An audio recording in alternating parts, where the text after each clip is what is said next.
Because we have the opportunity this year in our new Machzor to read the traditional reading on the first day, we're going to be reading chapter 21 instead of chapter 22 in Genesis, which is the traditional reading in this service. And then in the main service, we'll read chapter 2, which is the binding of Isaac. So for some of you, this may be a new story, which is kind of cool, Rosh Hashanah. Maybe the first time you've actually read this story. So we're on page 238 and 239 in the Machzor. And I want to say that both stories, both chapter 21 and chapter 22, deal with the nature of the preciousness of life, of the essence of one life, of what one life can mean. In the first story, the one we're going to read, Isaac is born, and that's important for us because that's the line that we come out of, the Jewish people. And there's trouble in the family between Isaac and his half-brother, Ishmael, his father's other son, with another woman, with Hagar. And so there's a disruption in the family. And we follow Ishmael for a while with Hagar, his mother. We leave Isaac. We're going to come back to him at the binding of Isaac, but we leave him for a while. And we actually are following Ishmael and Hagar on their journey, and they get to a point where Ishmael's about to die. And God, in effect, intervenes, shows Hagar where the water is. Ishmael is revived, and he's given a blessing. So in a sense, it's a parallel of the second story, where Isaac is taken up to the mountain, is about to die, father's about to kill him, and then God intervenes, and Isaac is saved. And the notion of the saving of a life becomes one of the core aspects of Jewish tradition, that one life defines entire worlds. And it says in the Talmud that one who saves one life has saved an entire universe. And we see that with Isaac and with Ishmael. Ishmael is the ancestor of all of the Islamic world, and Isaac the ancestor of the Jewish world. And out of both of those worlds, out of the Jewish world particularly, also came the Christian world. So if we look at the nature of the world today and what was shaped by the saving of those two lives, you can also imagine how many worlds were destroyed when 1,500,000 Jewish children were murdered during the Holocaust. Two lives changed half the world over time. Every life is precious. I was thinking about that this year particularly because out of the issue of Black Lives Matter that became a movement, there was a reaction that said all lives matter. And some said white lives matter. And then police were killed, and it was policemen's lives matter. And now Syrian refugees' lives matter. And all of that is true. But the reality is the lives that matter most are the ones who are most in danger.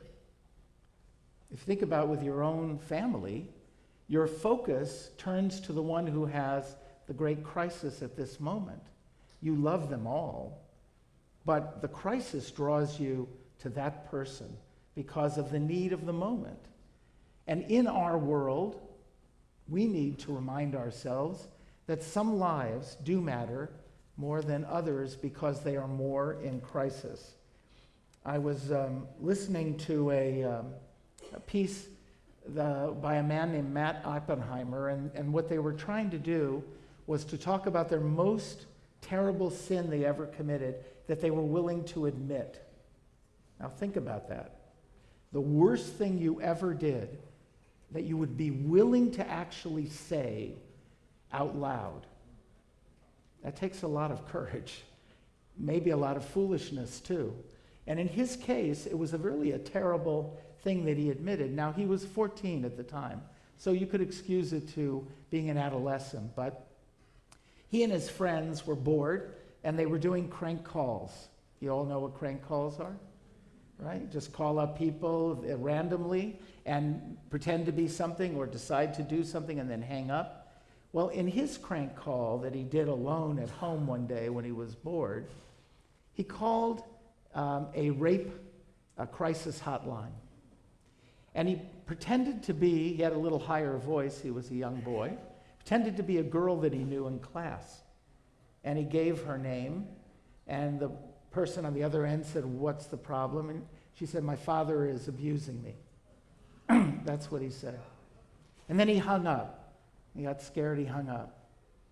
Now, you know what happens after that. A 14-year-old boy probably didn't, but you know what happened. And there was an investigation, and the father was certainly grilled, and the daughter was grilled, and the family was grilled.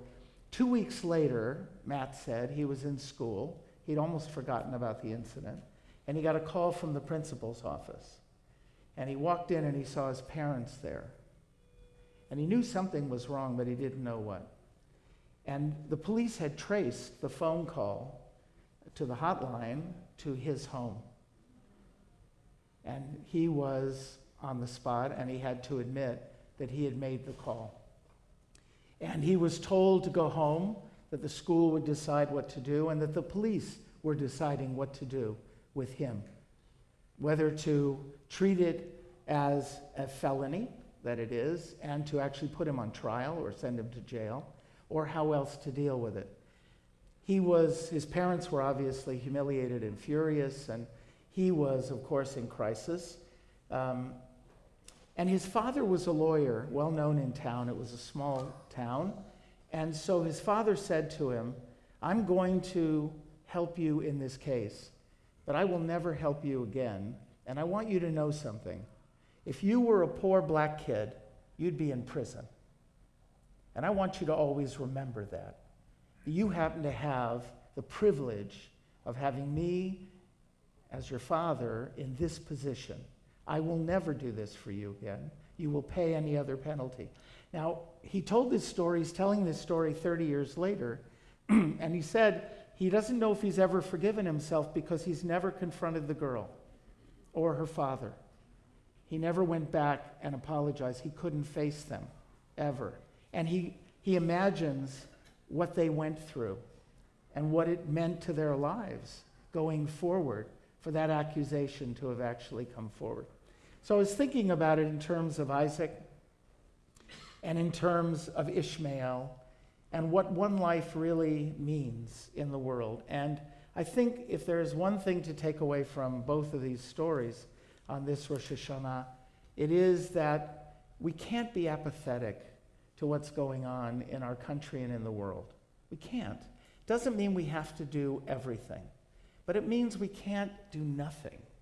We can't just sit around and allow what is happening in the black community, what's happening to police that are targets, what's happening to the refugees in Europe, what's happening around the world. We can't just sit. I don't know what the action is that you want to take. I've taken some, and I hope you will take some as well, but I do want to give you one story about a difference that happened that's very simple. There's two big different, I'll give you two stories because one was in the New York Times yesterday, in the Sunday paper, in the review. The big story, which very few of us will ever get to do, involved a young man that I've known since he was a little boy. He's from Worcester, Massachusetts. He was best friends with our son Avi when we lived there. His name is Jonathan Starr. And Jonathan became a hedge fund success, made a fortune, and was bored with what he was doing and unhappy just making money. And he left. And he's taken his money and he started a school in Somaliland because of a connection in his family. A school for excellent children in Somaliland, in a place where the vast majority, over 90%, are illiterate or barely literate. And out of this school, he's produced kids that he's gotten. This year he got a kid into Harvard. That's what the story was about. And it's a kid from a family of largely illiterate people who don't really understand this world. But he took his passion for changing one part of the world, Somaliland, and he started this school and he recruited teachers from the Ivy Leagues. He went to those schools and he convinced them to come and spend a year or two and teach. This is a place, Somaliland, that we don't even recognize as a country. This is a place of great poverty. And he's produced dozens of kids who are now in first-class American universities and who are going through this process, who, if they not been identified, would be farmers, illiterate, camel breeders. In fact, the article said that this young man that's in Harvard is probably the only student in Harvard Yard that knows how to milk a camel. Imagine, that's the world he comes from. And he didn't even know. He never had a phone. When they were talking at orientation, he didn't even have the means to orient himself because everything is technological. And he needed to start from, he didn't have a set of sheets. One of the people in his dorm gave him a set of sheets. He came with virtually nothing. He was going to sleep on the floor, as he always did. So that's a big thing. And most of us can't do that. Very few of us can do something like that.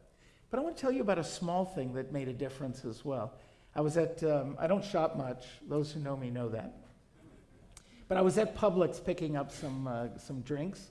And one of the kids who grew up here, a kid named David Harris, some of you may know him, is now a lawyer, stopped me and had to tell me this story.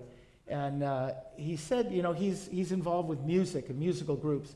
And there's this one group that he really likes called My Morning Jacket.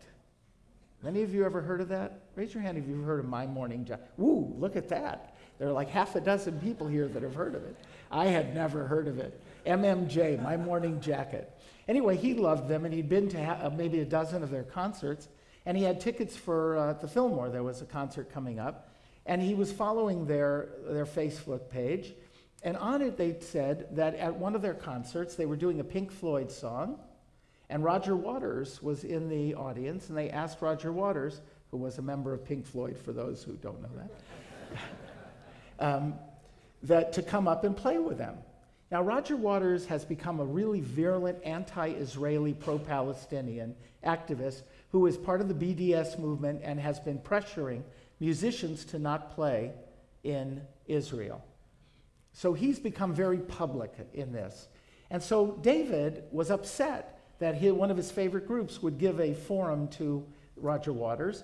So he felt, I'm going to write them an email. He didn't just get upset, he wrote them an email. He wrote to their manager, and to the manager he said, you know, I love your group, I saw what they did, and I want you to understand about Israel and about its precariousness. And if you would let me, I know they're playing here at the Fillmore, before the game, before the concert, let me take them over to the Holocaust Memorial and show them something about what Jewish life was like and why Israel is so important and why it's so precarious. And he got back a really nice letter, an email. We don't get letters anymore, but we got an email. And the email said, thank you very much, that was great. The boys were really impressed that you reached out to them, but they don't feel they'll have the time before the concert to do that. So David went to the concert with maybe 1,800 other people. And on the stage, they got to the end of the concert, and one of them came up to the microphone and said, you know, we were really moved before our concert. We decided, because we got this email, to walk over to the Holocaust Memorial ourselves. And we looked at it, and they actually posted a picture of themselves at the memorial. And they said, we read it, and we looked at it, and we were so moved, and we understand now what hate can do and what the world is, and that it's not as simple as we thought it was before. And we want you to know, and we hope that all of you will go over to the memorial and learn something about it. Now, what's fascinating is David started getting emails, no one knew it was him, from his friends that were in the audience saying, can you believe that? Man, they went to the Holocaust Memorial, someone sent an email. And so David sent out and said, yeah, I sent the email. That's a very small thing, isn't it? Very small little thing. Just send an email when you get upset about something to try and change it. But he changed not only that band's lives, but the 1,800 people that were there heard it from a group that they admired. And maybe their lives might be changed. And it's on their website, and it's on their Facebook. And maybe it will change some of their fans' lives. Ishmael's life and Isaac's life were totally changed, and so were ours because of it. So let's read a little of their story and remember our role in changing lives as we go forward.